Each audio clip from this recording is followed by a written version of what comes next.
당신의 하루를 특별하게 2월의 모든 순간 AM 1650 라디오 서울과 함께하세요. 강혜신의 오늘의 미국.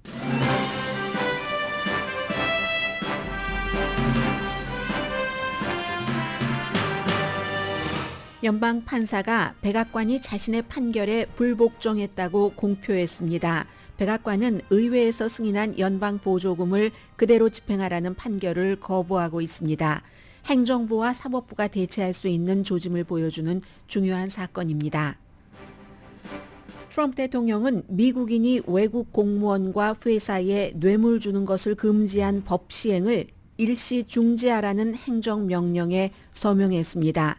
미국 기업의 활동을 방해한다는 이유입니다. 트럼프의 법무부는 외국에서 뇌물을 받고 국내 선거자금법을 위반한 혐의를 받은 뉴욕 시장에 대한 기소를 중지하라고 명령했습니다. 에릭 아담스 시장이 트럼프 대통령에게 머리 숙이면서 이민 단속 정책 등에 협조한 결과입니다. 또 부패 혐의로 8년을 복역한 전 일리노이 주지사 로드 블라고예비치도 사면했습니다. 블라고예비치는 민주당 주지사였지만 마가의 기수가 됐고 세르비아 대사로도 거론되고 있습니다.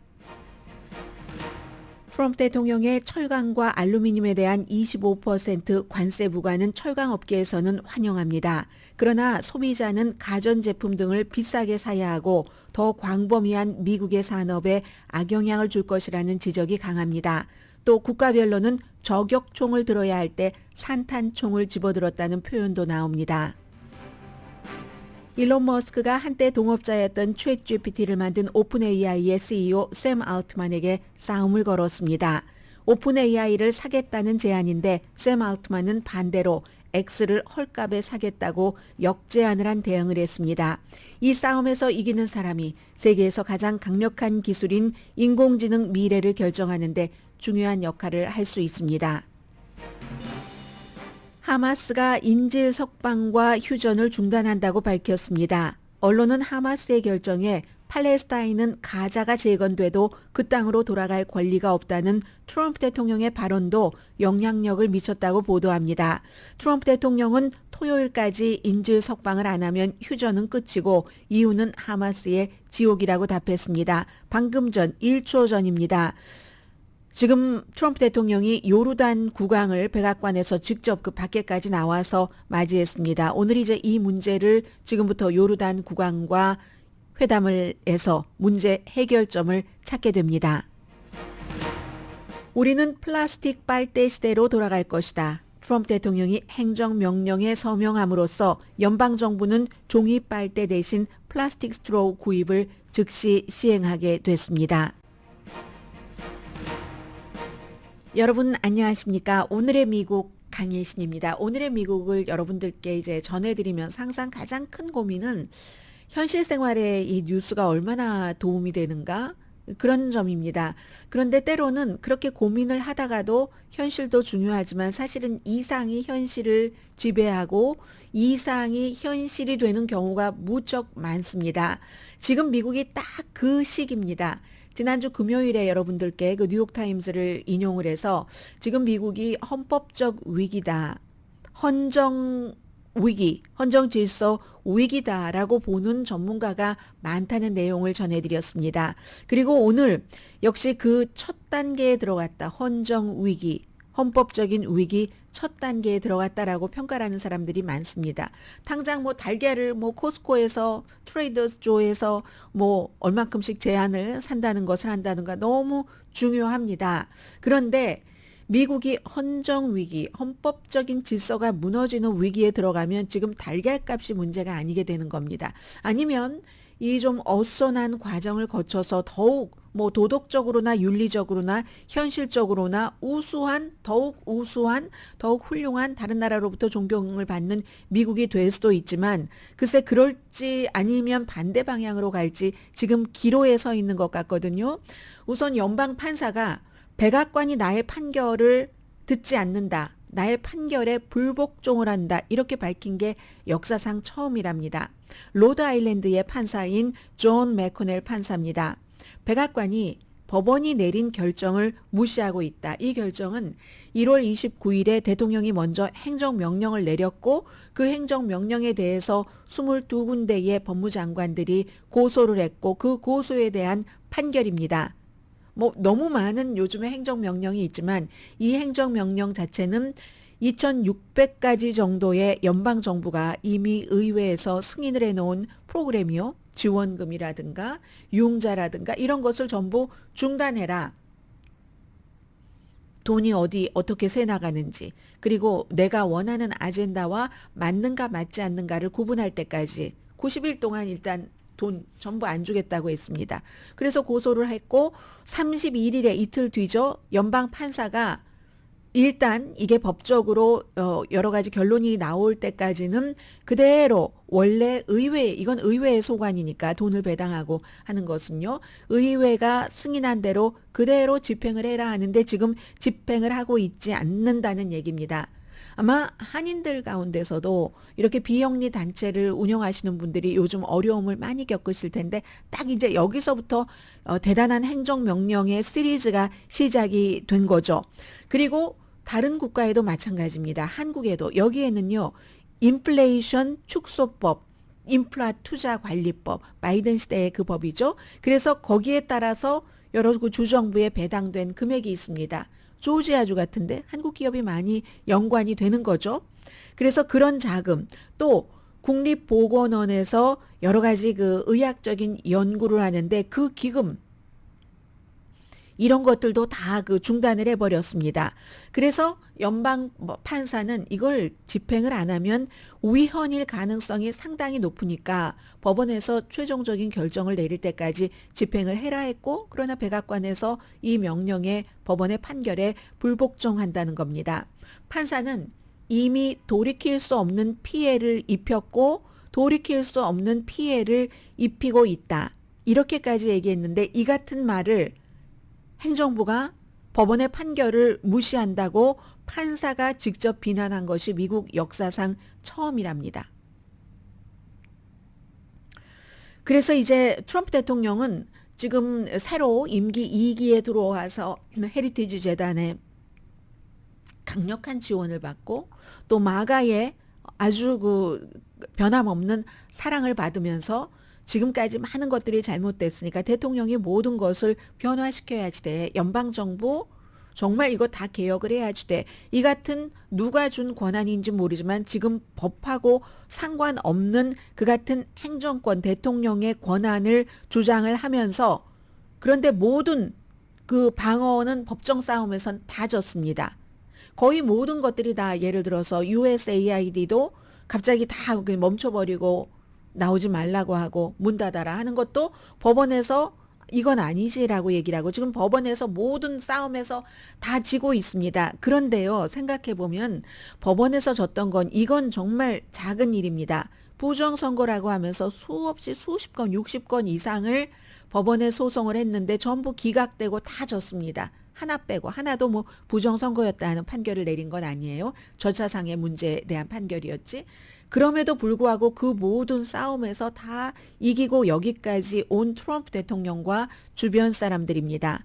법원에서 몇 가지 지금 행정명령 내린 거 그거 잘못됐어 라고 판결을 한다고 무릎을 꿇거나 그럴 행정부가 아니고 더 중요한 것은 요즘 많은 사람들이 지적하고 있는 모든 것들이 이제 더 항소법원으로 가고 연방대법원으로 가서 설령 연방대법원에서조차 트럼프 행정부가 잘못됐다라고 판결을 내린다 할지라도 대통령이 연방대법원의 판결조차도 거부한다면 이게 지금 미국이 처하고 있는 달걀값도 문제지만 국가의 존망이 정말 흔들릴 정도의 위험이라는 그런 그 신호들을 지금 많이 보고 있습니다. 앞으로 어떻게 될까요? 이 케이스는 이번 이 판사가 판결을 내리고 이렇게 공개적으로 발표한 것은 경고에 불과합니다.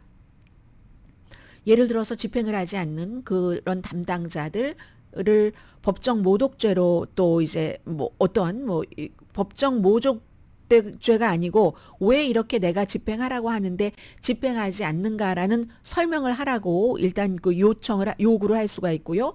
벌금형을 내릴 수도 있습니다. 또 심지어 이론적으로는 구금할 수도 있겠죠. 그렇게 되는 일이 역사상 한 번도 없었기 때문에 아무리 법원의 판결이 마음에 들지 않는다 할지라도 어떤 행정부에서도 어떤 대통령들도 눈물을 머금고 그게 국가를 위해서 옳다고 생각하고 있기 때문에 나와 의견이 같지는 않지만 법원의 판결에 따르겠습니다 해온 게 지금까지의 미국의 행정부와 대통령들이었습니다. 대표적인 예는 알고 옵니다. 법원의 판결에 따라서 나는 미국이 혼란해지는 것을 원치 않기 때문에 따르겠습니다. 예를 들어 알고 같은 경우는 악법이라고 생각을 했겠죠. 그럼에도 불구하고 법은 법이다. 왜냐하면 국가의 시스템이 존재하고 모든 시스템의 맨 위에는 물론 입법, 사법, 행정부의 삼권 분립이라고 하지만 그 판결 자체는 마지막 판결은 법원에 있습니다. 판사가 그래서 중요하고 판사의 파워가 강력하다는 거죠. 그래서 어떻게 될지 모르는데 일단 이거 로드 아일랜드의 연방 판사이기 때문에 연방 법무부가 지금 법무부는 트럼프의 법무부입니다. 완전히 항소 제1항소법원 결정에 이제 아무튼 또 항소를 하게 되고 이게 어디까지 갈지는 모릅니다. 오늘 월스트리트저널이요. 월스트리트저널의 사주 루퍼트 머덕은 굉장히 요즘 트럼프 대통령과 관계를 좋게 하려고 노력을 하고 있고 실제로 백악관도 가 있고 하는데 그 월스트리트저널이 행정부와 사법부 사이의 대립이 굉장히 위험하다 지금.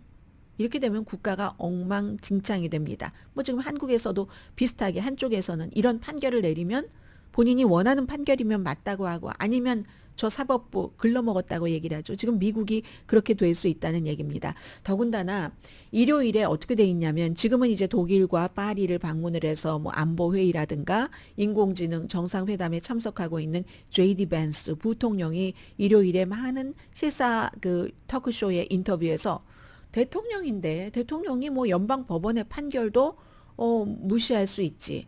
따르지 않을 수 있지. 대통령에게는 그 같은 권한이 있지라고 부통령이 얘기를 했습니다. 그럴 수도 있다는 의지를 미리 예고편처럼 보여준 것이라고 보는 사람들이 많고요. 일론 머스크도 마찬가지입니다. 지금 뭐 실세라고도 불리고 있는 그래서 지금 미국이 굉장히 중요하다. 그러나 그래서 일단 지금 너무 사안이 많기 때문에 다 팔로우하기도 힘듭니다. 예를 들어서 국립보건연구소에 앞서 말씀드린 의료기금 지원 이것뿐만 있는 게 아니라 미국뿐만이 아니라 세계 최고의 기후과학에 관한 기관 하면은 국립해양대기관리국 미국의 이 기구를 뽑습니다.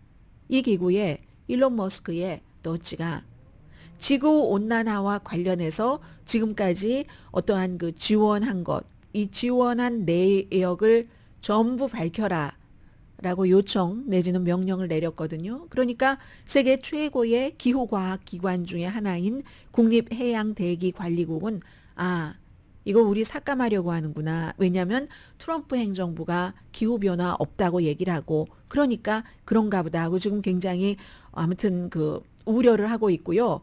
트럼프 대통령 3선 얘기가 계속 나오고 있습니다. 헌법이 허락하지 않는데 무엇을 바꿔서라도 지금 이런 얘기가 나오면 어떤 사람들은 그럼 4년 동안은 좀 이런 어수선함 행정부와 사법부의 대치 뭐 이런 일들이 있다 할지라도 또 바뀌잖아. 세월이 흘러가면 이것도 알 수 없다. 이런 얘기가 있고요. 또 하나의 아주 간단한 예이지만 너무나 중요한 것을 말씀을 드리고 이번 섹션을 마무리를 하겠습니다. 대통령이 어제 내린 행정명령 가운데 또 하나가 이거 법무부에 직접 지시를 했는데 외국 부패 행위 방지법 Foreign Corrupt 무슨 Practice Act라는 게 있습니다. 이게 이제 1977년도에 만들어졌는데 뭐 닉슨의 행동에 따른 그런 그 법입니다. 닉슨 때문에 만들어진 법이 많아요. 이 외국 부패 행위 방지법에 대해서 지금까지 뭐 조사하던 것도 중단을 하고 이거 시행하지 말아라라고 얘기를 했거든요. 말하자면 외국 정부 공무원이나 외국의 어떤 기업에 미국인이 뇌물을 주지 말아라. 거기서 일을 하기 위해서 뇌물을 주지 말라는 뇌물 방지법입니다. 이런 걸 만들 데는 이유가 있고 이게 미국에 어떤 영향을 미친 것도 사실이고 세계에 영향을 미친 것도 사실인데 트럼프 대통령은 이거 왜 하지 말아라 하냐면 그러니까 외국에 뇌물 주지 말아라를 없애라는 겁니다. 뇌물을 줘도 된다라고 해석할 수 있을지는 모르지만 트럼프 대통령은 미국의 기업에 나쁘다. 미국을 해치는 방식이다. 말이 좋지 이게 미국의 재앙이다. 지미 카터의 개념이다. 도덕적인 대통령이잖아요. 지미 카터의 개념이다. 아주 좋게 들리지만 정말 나쁘다. 외국에서 사업을 하고 싶을 때 외국 공무원들에게 뇌물 주지 않고 그리고 또 그 개인에게도 뇌물 같은 거 주지 않고 하는 게 나쁘다는 얘기입니다. 국가에 피해를 주고 이렇게 해서 무슨 거래가 이루어지겠는가. 이게 트럼프 대통령의 얘기거든요.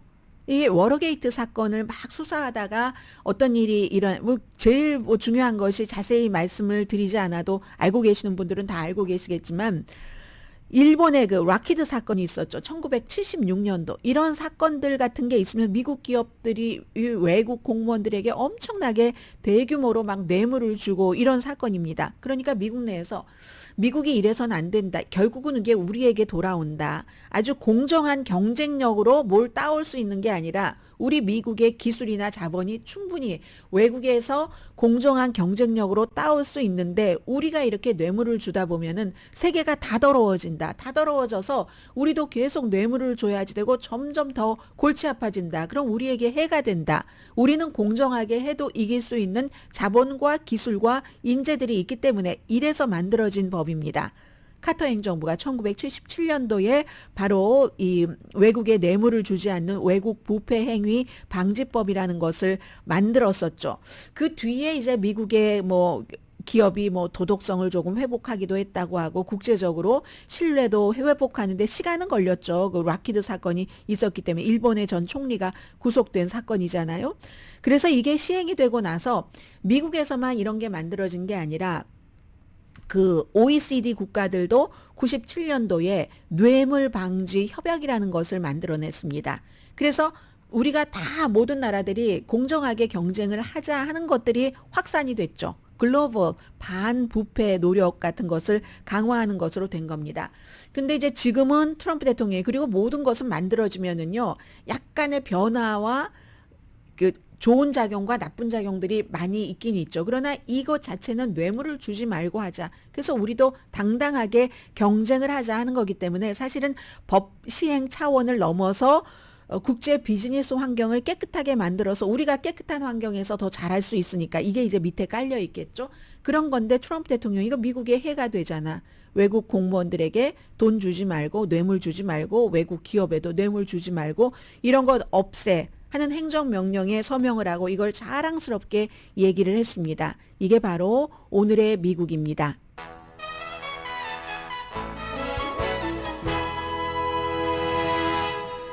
네, 그리고 이제 트럼프 대통령의 이 같은 모든 그 어떤 행정명령이나 행위나 결정에 대해서는 지금까지는 사안에 따라서 다르겠지만 긍정적인 부분이 더 많습니다. CBS와 YouGov가 여론조사를 한 결과 트럼프 행정부의 임기 1기보다 지금 굉장히 많은 지지를 받고 있거든요. 53% 정도. 물론 바이든 대통령의 이때쯤에는 한 이거보다 10% 정도는 많은 지지를 받았지만 트럼프 대통령은 임기 1기나 지금이나 워낙에 높은 지지율로 갖고 가는 그 대통령은 아니니까요.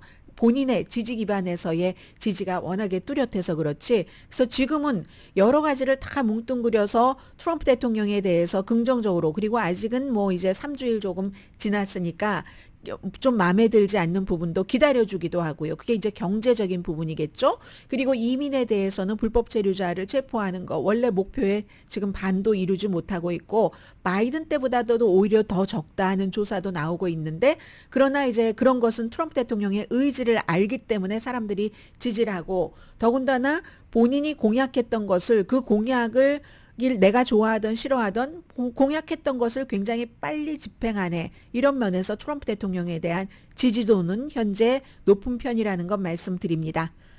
오늘의 미국은 전문가가 추천하는 이민법, 가정법 전문 제인정 종합법률사무소, 총 20억 달러 승소, 교통사고와 상해 전문 브라이언 타필라와 CG 변호사 그룹, 집용자 홈에퀴리 라인업 크레딧, 급한 하드머니도 정말 쉽게 잘하는 융자나라, 독립유공자 유일한 박사가 설립한 유한양행의 유한건강생활, 3.1절을 맞아 천수단과 녹용 홍삼 제품을 하나 사면 하나 더 선물로 드리는 셀리온. 어제 처음 후원해 주셨는데 제가 2번 안 불러드려서 어제는 잊었었어요. 지금 다시 한번 불러드립니다. 독립유공자 유일한 박사가 설립한 유한양행의 유한건강생활.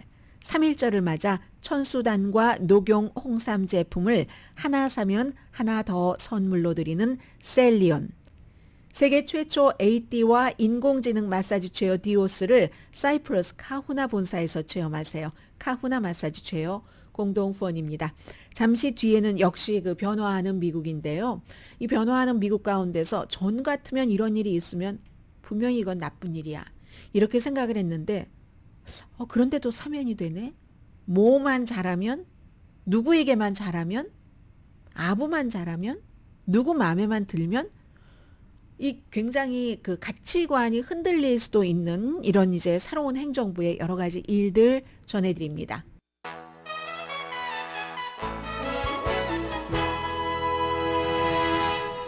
라디오 서울 방송 오늘의 미국 듣고 계십니다.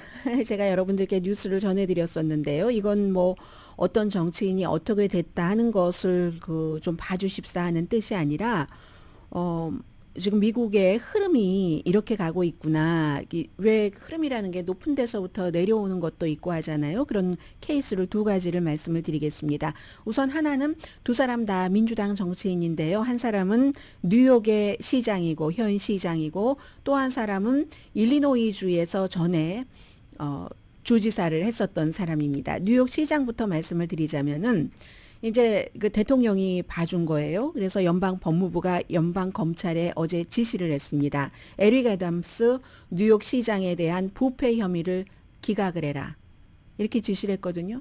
이 에릭 아담스 뉴욕 시장이 아프리칸 아메리칸으로서 최초로 뉴욕 시장 최초로는 아니네요. 디킨슨 시장이 있었으니까 경찰국장이었었고 어쨌든 이제 딱 시장이 되고 났는데 지난해 9월 달에 기소가 됐습니다. 어떻게 기소가 됐냐면 여러 가지 이제 기소한 케이스를 보면은 이제 불법으로 선거 자금을 받았다거나 특히 터키로부터는 10만 달러 이상의 선물을 받고 여행 같은 거 터키 항공 여러분들께 말씀드렸던 거 기억나네요. 터키 항공 같은 데는 엄청나게 막 티켓을 무료로 받아서 여행을 하고 그리고 이제 터키의 외교 관저에서 뭔가를 부당하게 하려고 하는 것을 건축 문제와 관련해서 그런 것들이 요청이 들어오면 소방국에서는 안 해주고 하는 것인데 그 관계기관에서는 시장이 이렇게 해서 해준다던가 했다는 그런 일들이요. 허가 없이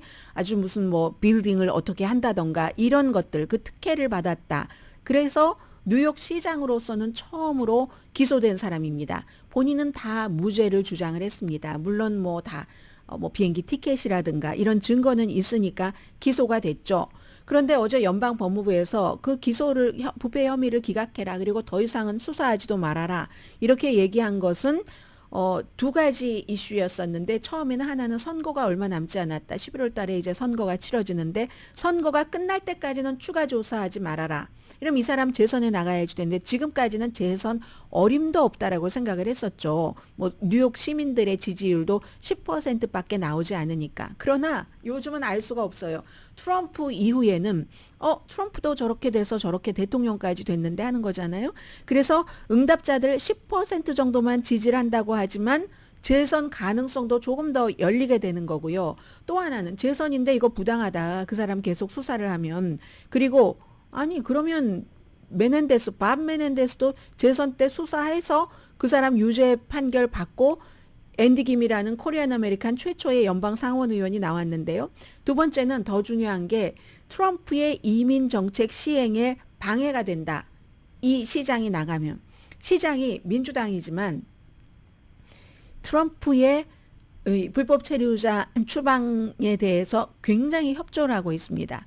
물론 이 시장은 전에 기소될 때 이 이민에 대해서 뭔가 내가 바이든 정책과 맞지 않았기 때문에 나를 부당하게 수사를 했어라는 주장을 많이 했었고 똑같은 이슈로 이번에는 트럼프 대통령의 환심을 산 거죠. 말하려고도 갔고 트럼프 대통령도 그를 사면하겠다 이런 얘기도 했었고 그래서 뉴욕이라는 곳이 아주 진보적인 곳인데 진보적인 곳에 아프리칸 아메리칸 시장이 불법 체류자를 추방하는데 열심히 나서고 있다 하면은 트럼프 대통령에겐 큰 힘이 되잖아요.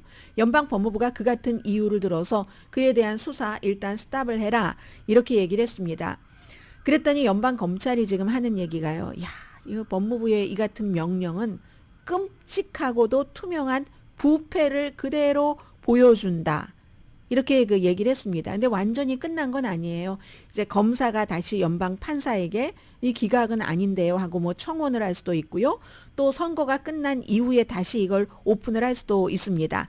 아무튼 이 에릭 아담스 시장이 트럼프 대통령 만나서 잘해보겠습니다. 이렇게 막 열심히 빌고 뭐 무릎을 꿇고 머리를 조아리고 이것인 것뿐만이 아니라 본인의 시장실에 있는 사람들에게도 대통령을 비난하지 말아라. 그리고 이민법 시행에 불복하지 말아라 라고 명령을 내렸답니다.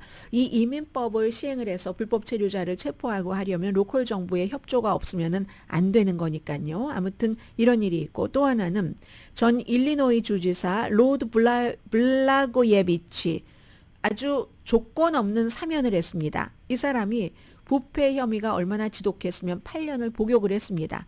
그 복역을 한 것도 원래 14년형을 받았는데 트럼프 대통령이 그 당시에 감형을 해줘서 8년 복역하고 나왔거든요. 나왔는데 트럼프 대통령이 뭐라고 얘기를 하냐면 어제 이제 완전한 사면을 하면서 나쁜 사람들의 함정에 빠졌다. 그럼 이 사람이 나쁜 사람의 함정에 빠진 게 어떤 것인가 말씀을 드리겠습니다. 본인이 유죄 판결을 받고 감옥살이를 한 이유죠. 민주당 주지사였는데 2009년도에 결국은 혐의 드러나고 유죄되고 해서 쫓겨났습니다. 그 당시에 이걸 보도해 드릴 때요. 야, 미국에 이 정도로 부패한 주지사가 있단 말이야 했었을 그럴 정도거든요. 많은 케이스가 있었는데 심지어는 어린이 병원에 뭐 돈을 갈취하려던 혐의 그리고 그때 이제 일리노이 주니까 오바마가 연방 상원 의원이었었던 때입니다. 오바마가 연방 상원 의원에서 대통령으로 가니까 그 자리를 본인이 상원 의원이 돼보려고 돈을 주려고 샀었던 2018년이면 그때와 지금 미국이 정치 환경이 많이 달라졌어요. 그 당시에는 이런 걸 참 상상하기가 힘들었었던 거거든요. 그 밖에도 여러 가지 유죄 혐의가 있어서 유죄 판결을 받고 2012년부터 14년 복역을 하고 있던 중에 8년, 2020년이면 트럼프 대통령 마지막 해잖아요. 그때 감형을 해주고 말도 안 된다. 이게 이 정도의 뭐 죄값을 치러야지 되는 거야? 이렇게 얘기를 했는데 어떻게 두 사람의 관계는 어프렌티스 트럼프의 텔레비전 그 쇼할 때 어프렌티스부터 서로 이제 알고 지냈다고 합니다. 그 이후에는 이 사람이 민주당 주지사였는데 완전한 마가가 됐어요.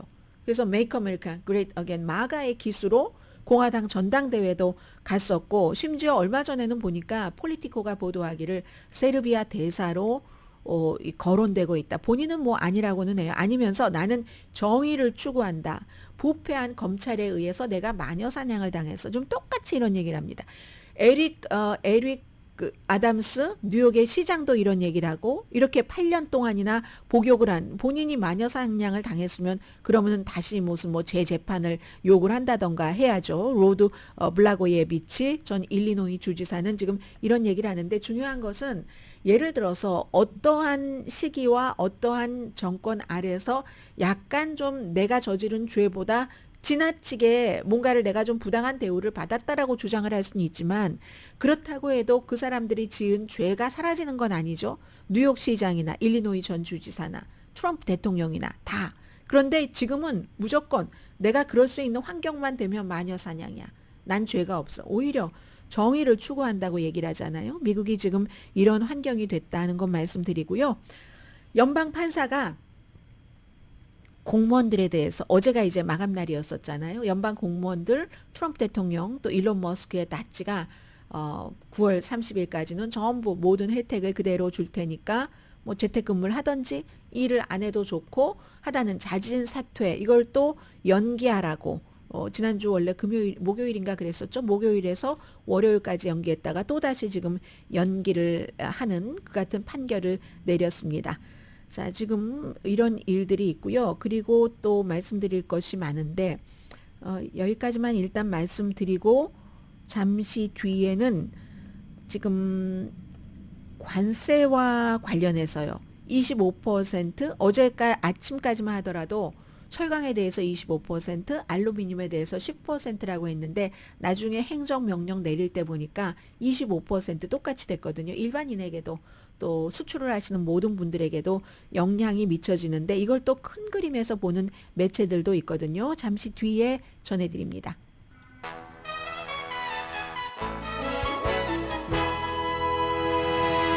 라디오 서울 방송 오늘의 미국 듣고 계십니다. 너무 무거운 주제들을 많이 다뤄서요. 조금 가벼운 것부터 해보려고 합니다. 여러분들 어떠세요? 플라스틱 빨대와 종이 빨대. 뭐 종이 빨대를 처음부터 좋아하시는 분들 많이 계시지는 않으셨을 것 같아요. 뭐 여러 가지 이유로요. 트럼프 대통령이 우리는 플라스틱 스트로우 시대로 돌아갈 것이다. 이렇게 대통령이 이제 행정명령까지 했습니다. 주말에 그럴 것이다라고 했고 어제 행정명령에 서명을 해서 연방정부 모든 곳에 다 할 수는 없지만 전국적으로 그렇게 할 수 있도록 앞으로 방안을 찾으라고도 했고요. 연방정부에서 쓰는 그런 것들이 얼마나 많겠어요. 스트로우를 종이 대신에 플라스틱 빨대를 구입할 것을 즉시 시행 중입니다. 이것도 역시 바이든 대통령이 해놨던 것을 뒤집는 건데 이거 뒤집을 때 전에 그 트럼프 대통령이 그 빨대 팔기도 했잖아요. 팔아서 뭐 한 50만 달러를 벌었다던가 하던데 종이 빨대로 대처해온 연방정부의 노력을 다시 플라스틱 빨대로 되돌아가는 겁니다. 대통령이 한 얘기가 종이 빨대 이거 효과도 없고 소비자들 입에서 정말 아주 그냥 기분 나쁘게 그렇게 녹아버린다. 이렇게 얘기를 했죠. 바이든 대통령이 임기 그 마지막에 이렇게 플라스틱 빨대라든가 여러 가지 플라스틱 용기 같은 것을 쓰는 것을 점진적으로 없애보려고 했습니다. 2027년까지는 무슨 포장을 하는 것도 그렇고 뭐 행사에서도 일회용 플라스틱 같은 것을 금지하고 2035년까지 적어도 연방정부에서는 이런 것을 쓰지 않겠다. 뭐 이유를 말씀 안 드려도 다 알고 계시는 뭐 세계 뭐 기후변화, 세계 환경 등등으로 그렇게 얘기를 했습니다. 그런데 이제 트럼프의 경우는 이렇게 얘기를 하니까 플라스틱 빨대를 10개들이를 팩당에 10개 비싸게 받았네요. 그 당시에 10개 한 팩당 15달러 하나에 1달러에 팔았어요. 그래서 몇 주일 동안 이게 이제 50만 달러 가까운 수익을 냈었거든요. 아무튼 대선에서는 패배를 했지만 그랬습니다. 그래서 지금 이제 지역에 따라서 여러분들께서 어느 곳에 살고 계시느냐 아주 가장 진보적인 도시하면 로스앤젤레스를 보다 더한 시애틀 어떤 부분에서 뭐 아니면 뭐 캘리포니아주의 여러 곳, 뭐 로스앤젤레스도 마찬가지고요. 오레곤도 진보하면은 대단하죠. 뉴저지, 미국의 여러 주 도시에서는 플라스틱 빨대 사용을 아예 금지하거나 아니면 가지고는 있지만 뭐 빨대 사용을 아예 금지하는 곳도 많잖아요. 근데 달라고 하면은 주기도 하죠. 이런 뭐 규칙 같은 것을 세웠는데 뭐 유엔 환경에 뭐 통계 이런 거 말씀 안 드려도 되죠. 폐기물이 얼만큼이 바다에 쌓이고 이게 다시 인간에게 돌아오고 뭐 물고기도 숨지고 한다는 등등. 그래서 트럼프 대통령이 정부기관에 종이빨대를 구매하라 이런 행정명령에 서명을 했습니다. 우리는 종이빨대가 아니라 플라스틱이요. 플라스틱으로 돌아간다. 이건 안 돼요. 여러 번 겪어봤는데 터지기도 하고 뜨거우면 오래가지 못해요. 몇 분 때로는 몇 초밖에 안 돼요. 터무니없어요. 이렇게 말하니까 종이빨대가 몇 초 못 견딘다고 하니까 플라스틱은 오래 견디잖아요. 대단히 나쁜 거다 하는 생각이 드는데 사실은 종이빨대도 어차피 그 안에 화학물질 같은 것이 들어있다는 그 과학자들 얘기가 많잖아요. 플라스틱보다는 덜하지만 결국 빨대 없이 이렇게 먹는 게 최고입니다. 자, 그리고 3월 12일부터 시행한다고 했습니다. 미국으로 수입되는 모든 철강, 알루미늄 25% 관세를 부과하면요. 자동차에 뭐 적게는 1,500달러에서 3,000달러 더 비싸지고 자동차에요. 보통 그냥 평균 자동차에 1,000파운드 정도의 철강이 사용이 된답니다. 그리고 뭐 그뿐이겠어요. 가전제품, 건축자재, 캔뿐만이 아니라 캔 안에 들어있는 뭐 예를 들어 정어리 등등의 식품, 기타 여러 가지 금속 등등 일상생활에는 다 영향을 받는데 이거 철강업계에선 좋아하죠. 미국 철강을 보호하게 되니까. 그런데 문제는 미국 철강업계나 알루미늄 업계가 그렇게 능력이 많지가 않습니다. 그래서 수입해다 쓰는 거예요. 일부 몇몇 철강업계, 알루미늄 그런 회사들만 좋겠죠. 그러니까 지금도 주식시장 보면은 미국의 철강, 알루미늄 회사 주식은 뭐 6%, 10% 오르는데 그 밖에 세계 모든 나라 것이 다 이제 내려갔거든요. 그건 결국은 이게 미국만의 문제가 아니구나. 세계의 공급망이나 기타 등등이 연결돼 있기 때문에 다 나빠지는 거구나 하는 것을 알 수가 있는데요. 트럼프 대통령 첫 번째 임기 때 이거 부과했어요. 그러다가 나중에 개별 국가 다 이제 또 거래를 해서 없애주기도 하고 했는데 결국은 이제 주로 중국을 겨냥을 한 거지만 동맹국들이 큰 피해를 입었고 이번에도 마찬가지입니다. 해서 미국 소비자에게 타격을 준다 하는 건데요. 미국이요.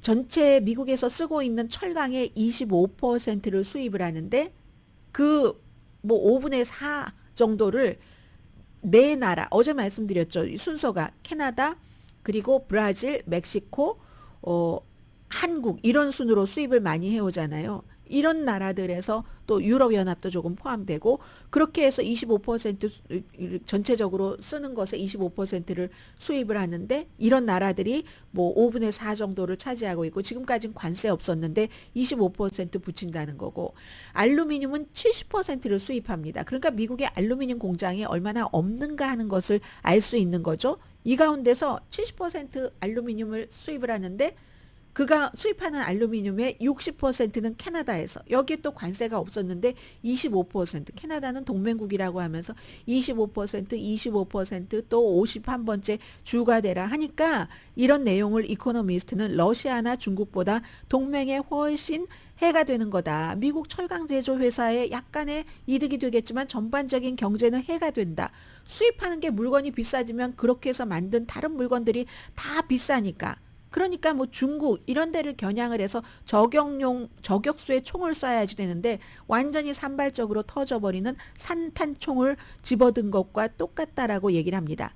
물론 늘어날 공간이 있겠죠. 철강이나 알루미늄이나 그 공간은 있지만 능력이 안 되는 건 어떻게 하겠습니까? 능력이 안 돼서 뭐 일본, 니폰 스틸 같은 데가 US 철강 같은 데를 산다고 하다가 지금 무마가 된 것이긴 하잖아요. 능력이 안 되니까 수입을 하는 거고 알루미늄의 경우는 재련소가 거의 없답니다. 그리고 그럼 그 알루미늄 뭐 제조하려는 재련소를 만들려면은 몇 년이 걸린대요. 그 사이에는 또 수입해다가 써야지 되죠. 그럼 지금까지 미국보다 철강이나 알루미늄을 훨씬 빨리 잘 만들게 값싸게 만들었던 그런 국가에서는 손 놓고 있겠습니까? 또 다른 더 요즘 뭐 인공지능이나 여러 가지 3D 방법 등등을 써서 미국보다 훨씬 이제서야 그걸 제조하는 공장을 만들겠다고 하는 미국과 이미 만들어서 그걸 미국에 팔아온 곳과 어디가 더 잘 되겠어요. 그런데 더 불행한 것은 이런 나라들이 그래 그럼 철강 알루미늄 한국도 다 해당되죠. 25%씩 관세를 부과하면서 우리 관세는 물론 미국 사람들이 내는 거지만 그럼 덜 팔릴 거야. 엄청 비싸서. 아예 그냥 팔로를 확 바꿔버려야 되겠네. 미국에는 팔지 말아야지 되겠네. 이렇게 될 수도 있다는 거잖아요. 아무튼 그래서 철강의 경우는 그 한 톤에 약 뭐 한 755달러 정도 되는데 25% 관세 붙이면 900달러 정도가 된다는 겁니다. 이거 글로벌 시장도 다 엉켜버려서 팔로 다시 찾아야지 되지. 그리고 팔로 찾는 동시에 지금까지 계약했던 것도 있고 뭐도 있고 미국과의 거래를 당장 끊지 못할 그럴 회사들과 국가들도 있을 겁니다. 그런 때는 그 국가들도 자존심도 있고 실리적인 이익도 있는데 가만히 있겠어요? 당연히 보복 관세를 붙이겠죠. 그러면 무역 전쟁이 이제는 이 금속에서의 또 무역 전쟁이 일어나게 되는 거죠. 그래서 호주의 국립대학이 운영을 하는 논평 그 플랫폼이에요. 동아시아 포럼이라는 데서 여기서 이제 딱 일종의 말하자면 그 사설 같은 것을 냈는데요. 보복 관세, 이 트럼프 대통령의 여러 가지 내용의 관세는 정치적으로 굉장히 편리할 수 있겠지만 자해의 도구다. 트럼프 대통령이 징별적인 어떤 이런 정책, 그리고 힘이 옳다. 힘이 다 말해주는 거야. 또 하나 예측 불가능성, 불확실성. 또 뭐 보호주의 이런 것을 지금 다른 나라로도 다 수출을 하고 있는데 나머지 세계들이 당장 미국이 너무 큰 나라니까 여기에 밑보이지도 않고 그냥 아이 좋게 다른 나라들은 어떻게 되든 우리만 좀 거래 잘해서 피해를 안 보면 돼. 개별적으로 거래하면서 이렇게 동참하는 것을 해서는 안 된다.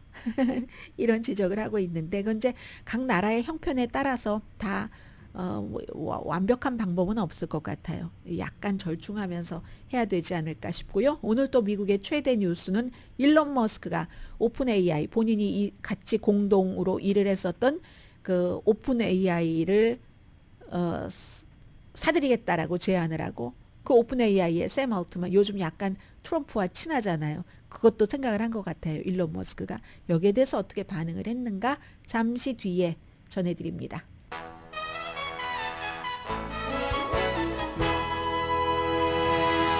라디오 서울 방송 오늘의 미국 듣고 계십니다. 일론 머스크와 그 투자가 그룹이 챗GPT를 만든 오픈 AI를 우리가 사겠다. 974억 달러에 이렇게 제안을 했습니다. 이게 지금 파리에서 인공지능 그 정상회담에서 샘 알트만이 가서 열심히 부통령 JD 벤스 부통령의 와이프가 테크업계에서 일했기 때문에 뭐 서로 다들 알고 아는 사이예요. 같이 저녁도 먹고 할 때 딱 이런 것을 그 제안을 한 겁니다. 일론 머스크가요.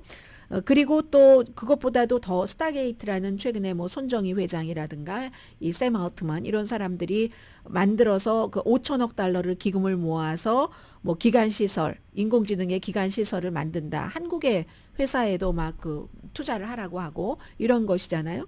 그랬더니 일론 머스크가 그걸 이제 딱 가지고 가서 내가 그 오픈 AI를 사면은 어때? 라고 얘기를 하니까 오픈 AI의 샘 알트만이 그걸 딱 거부하면서 그래? 뭐 내가 X를 좀 사면 어때? X를 얼마에 산다고 했나요? 뭐 X를 뭐 97억 4천만 달러인가요? 예, 그러면 X가 440억 달러에 일론 머스크가 샀잖아요. 그렇게 얘기하니까 일론 머스크가 또 사기꾼 둘이 이렇게 싸웁니다.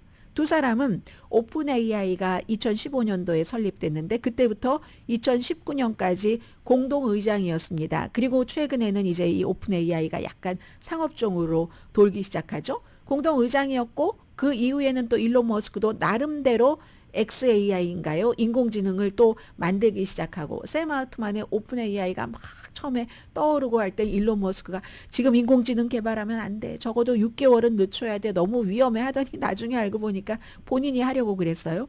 이제 이런 일들을 하는 겁니다. 그래서 이거 에피소드로 끝날 확률이 높겠죠. 그러나 미국의 인공지능의 국가적인 챔피언이나 마찬가지로 지금 평가를 받고 있는 챗GPT를 만든 오픈 AI 회사를 공격하는 이런 그 일론 머스크의 의지를 그 보여주는 것이기도 하고요.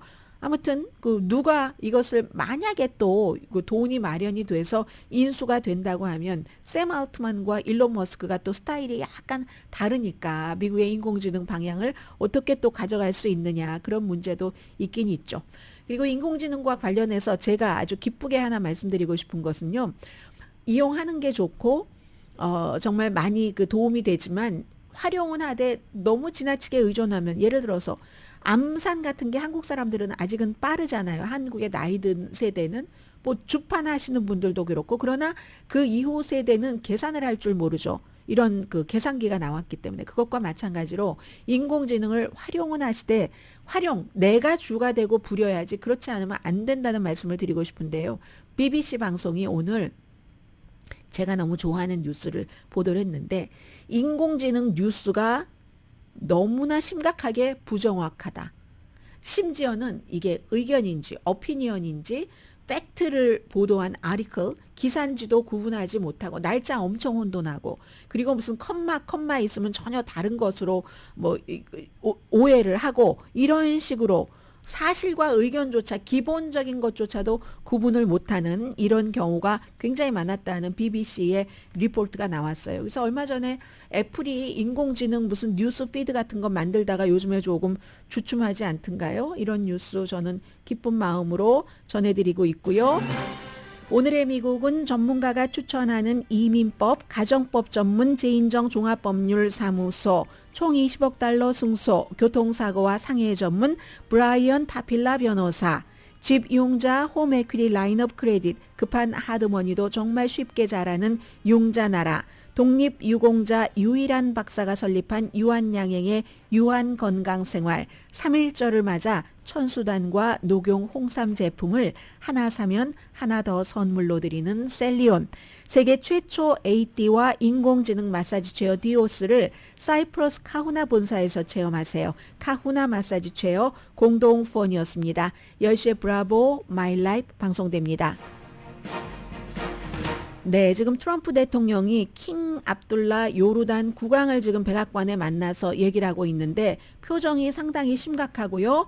왜냐면은 지금 그 하마스가 이스라엘과 6주일 휴전 협상을 한 지가 몇 주일 지났죠. 그리고 그 사이에 인질과 수감자를 여러 번 교환을 했는데 지금 토요일로 예정돼 있는 수감자 교환하지 않겠다. 겉으로는 이스라엘이 뭔가 가자 지구에 대한 지원도 약속했던 대로 하지 않고 그리고 굉장히 공격 위협을 하고 있다라고 얘기를 하는데 실제로는 또 트럼프 대통령이 계속 얘기하고 있는 우리가 부동산 개발을 가자 지구에 하고 부동산 개발이 다 끝나도 일부 팔레스타인 사람들도 와서 살 수는 있겠지만 팔레스타인이라고 해서 그 땅에 들어올 권한은 없다. 이런 말을 한 것도 지금 영향을 미친다고 하고요. 그 사이에서 그럼 팔레스타인 사람들이 어디로 가? 요르단으로 가. 이런데 요르단은 우리도 지금 힘들고 한데 그 사람들을 어떻게 받아들일 수가 없어.